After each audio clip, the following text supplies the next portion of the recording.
আসসালামু আলাইকুম ভিউয়ার্স, জোহানাস কিচেনে আরও একবার আপনাদের স্বাগত।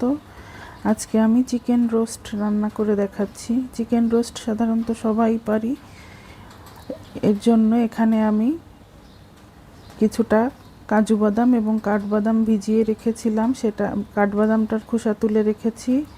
তার সাথে আমি দিয়ে দিচ্ছি কয়েকটা কিশমিশ, এটা কিশমিশটা আমি আর নিয়েছি পোস্তদানা, জয়ত্রী আর সামান্য একটু জয়ফল। সেখানে সাথে আমি কিশমিশটা একটু ভিজিয়ে রাখছি। আর আমি এখানে লবণ মাখিয়ে নিয়েছি মাংসটায়। আর আমার ভিজানো বাদামগুলা আর পোস্তদানাগুলা আমি ব্লেন্ডারে ব্লেন্ড করে নিয়েছি। এখন আমি চিকেনটা লবণ দিয়ে মেখে রেখেছিলাম, সেটা আমি ভেজে নিচ্ছি। হালকা ব্রাউন কালার করে আমি ভেজে নেব। আমি এটাকে বেশি ফ্রাই করব না, তাহলে মাংসটা বেশ শক্ত হয়ে যায় আর ভেতরে মশলা ঢুকতে চায় না। এই যে আমার এই কালারটা এসেছে। এবার আমি বেরেস্তার জন্য পেঁয়াজ ভেজে নিচ্ছি।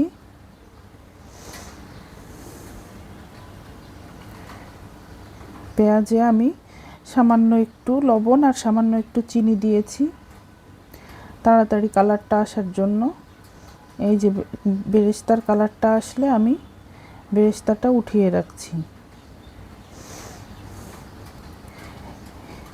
এই যে কিশমিশ, পোস্তদানা আর জয়ত্রী, জয়ফল আমি বেটে রেখেছিলাম, আর বাদামটা বেটে রেখেছিলাম, সেটা আমি দিয়ে দিচ্ছি।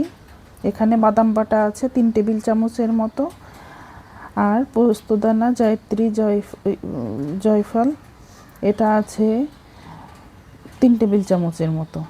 আমি দিয়ে দিচ্ছি আদা বাটা 2 টেবিল চামচের মতো, আর সামান্য কালার আসার জন্য একটু লাল মরিচ দিয়েছি বাটা।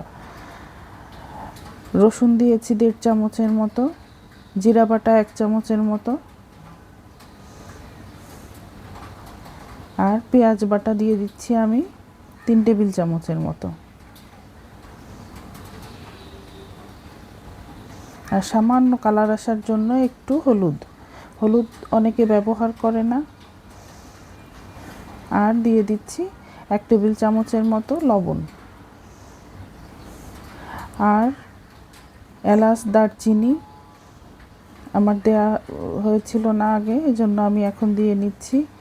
আর টক দইটা আমার বের করতে দেরি হয়েছে, এজন্য টক দইটা আমি আইস অবস্থায় খানিকটা পরিমাণ মতো বুঝে দিয়েছি। এখানে হাফ কাপের মতো,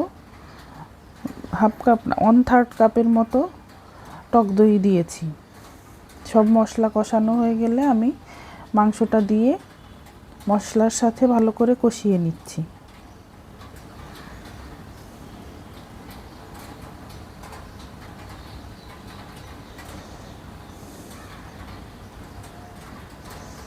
কষানো হয়ে গেলে আমি পরিমাণ মতো পানি দিয়ে মাংসটা সিদ্ধ হওয়ার জন্য ঢেকে দেব। এরপর ঢাকনাটা তুলে আমি কিছুক্ষণ পরে আবার মাংসটা উল্টে পাল্টে দিব। এখানে আমি কয়েকটা আলু বোখরা দিয়ে নিয়েছি। আলু বোখরাটা দিলে ভালো টেস্ট আসে। আর এখানে আমি দিয়ে দিচ্ছি 1.5 টেবিল চামচের মতো ক্রিমটা আমার ঘরে কেনা ছিল। যাদের ক্রিম ঘরে না থাকে না দিলে সমস্যা নেই।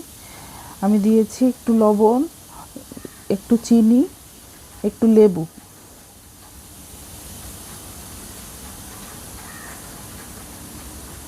এই যে আমার রোস্টের প্রায় শেষের পথে। এই যে আমার রোস্টের ফাইনাল লুক। এবার এর উপরে আমি বেরেস্তা করে রাখা পেঁয়াজটা দিয়ে দিচ্ছি। এটা আমার ফাইনাল লুক। আমাদের ভিডিওটা ভালো লাগলে অবশ্যই একটা লাইক, কমেন্ট এবং শেয়ার করতে ভুলবেন না।